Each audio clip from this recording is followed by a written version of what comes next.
どうも皆さん、カイトです。今回はクリアしていて単独紹介していないインディーゲームを4本紹介します。このシリーズを瞬く間にボリューム5ですね。ボリューム1からボリューム4も色々と紹介しておるんで、見ていただけると嬉しいです。いつもの何々風紹介とは違い、ラフな感じで感想多めに作成してるんで、ゆるく見てもらったらなと。では、早速やっていきましょう。1本目、フルボイド。2023年7月18日に Steam でリリースされた作品で、2023年9月12日にスイッチ版もリリースされる 2D ピクセルで描かれたインサイドと似た雰囲気のパズルアクションです。ボリュームはとてもコンパクトですが、なかなかに面白かったですね。物語はディストピアの未来が舞台で、主人公の少年が人類を制圧している AI を倒すために奮闘するストーリーです。日本語翻訳はなくて、メニュー画面とエンディングでしか文字は出てこないんですけど、パズルギミックの謎解きは直感的にプレイできます。ジャンプしての崖つかまりからの物を引いて押すのシンプルなアクション。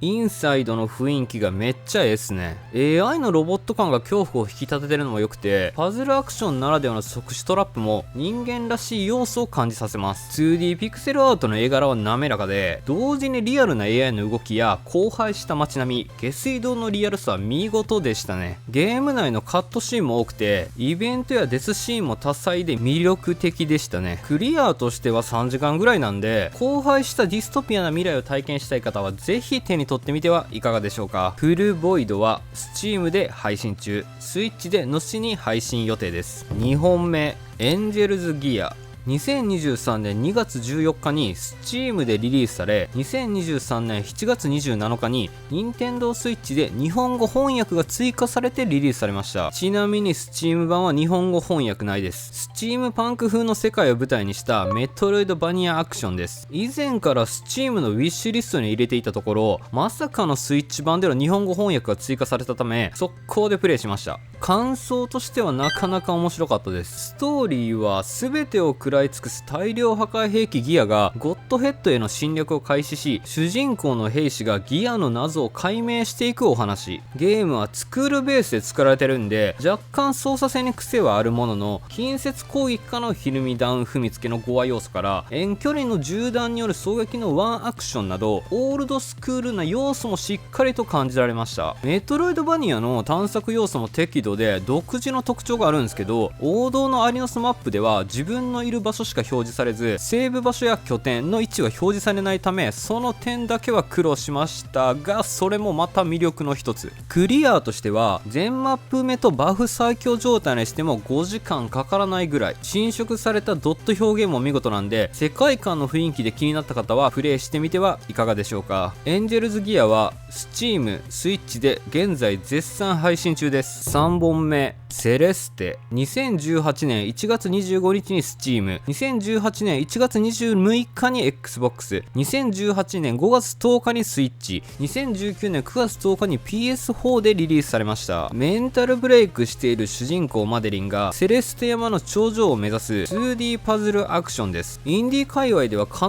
ず比較対象になるぐらいの難易度とアクション性が話題には上がるんですけど、ゲームパスに来たタイミングでプレイしましたが、めちゃくちゃ面白かったです。単純にジャンプとダッシュ、壁登りで山頂を目指すだけなんですけど、数々の即死トラップもかいくぐってのアクション性が非常にやりごたえ十分でしたね。デスありきのゲームになっているのもあって、一つのミスでチェックポイントには戻されるんですけど、リトライ性の速さに加えて必ずしもクリアできなくはない難易度がちょうど良かったです。針を越えては針、さらには敵のやらしい配置での落下ポイントと、せわしなく操作するのも指先が鍛えられますね。メンタルを取り戻すという意味でのストーリーもなかなかに凝った作りで、要所要所のイベントもしっかりと練られていたので楽しめたかなと。通常エンドのチャプター8までのクリア時間は10時間ほどで、 B 面は通常よりも難易度が高いのと、 DLC 追加のチャプター9は難しかったので寝かしてます。どうしても無理だろうという場所も頭をフル回転させたらいけるステージ設計も見事でした。マデリンと一緒にセレステ山を登登り切ろう。セレステは各プラットフォーマーで現在絶賛配信中です。4本目、探し物は夏ですか。2020年8月13日に iOS、Android でリリースされ、2023年8月25日にスイッチ版がリリースされました。スマホ版は全く存じ上げてなかったんですけど、スイッチ版ではボイスとスチル画像が追加になっている豪華版です。スマホ版は無料で提供されており、ボイスがなくても問題ない方はこちらをプレイすることをお勧めします。七夕をテーマにしたノベルアドベンチャーで、主人公が母親の田舎に帰省した際に子供の頃によく通った駄菓子屋で少女と出会い、物語が進展していくという内容ですね。ファーストインプレッションから購入してクリアまでプレイしましたが、結